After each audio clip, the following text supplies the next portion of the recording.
Automakers have struck a deal with the state to increase fuel standards far beyond what the Trump administration wants.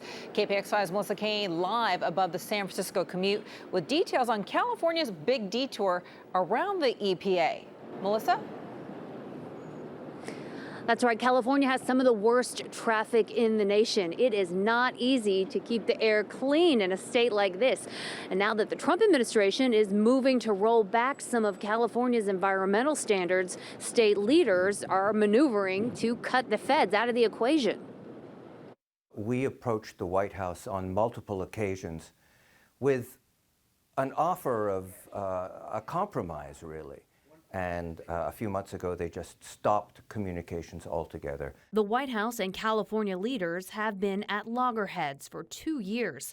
The Trump administration has been pushing to roll back auto emission standards. But California gets to set its own standards and has refused the rollback.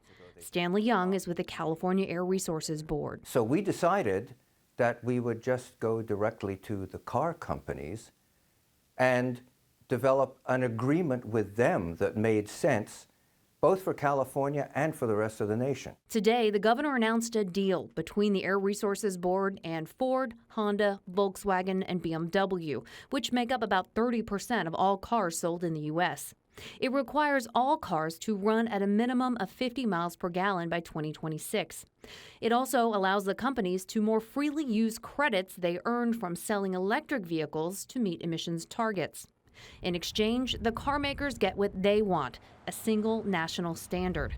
Governor Gavin Newsom says that's why car companies came to negotiate. And they want to get it done. And they recognize one national standard, having certainty in the regulatory framework, is good for business. California is the only state that gets to set different emission standards. And that's because we were first and suffer the worst. We were setting air quality standards long before the Clean Air Act was ever devised.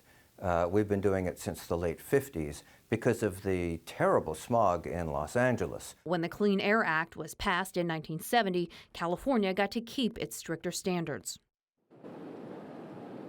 Mr. Young tells us that already today, 2 more car companies have contacted the agency in the hopes that they too could be part of this deal. And the hope is that the Trump administration would adopt these standards negotiated with car makers as the national standard.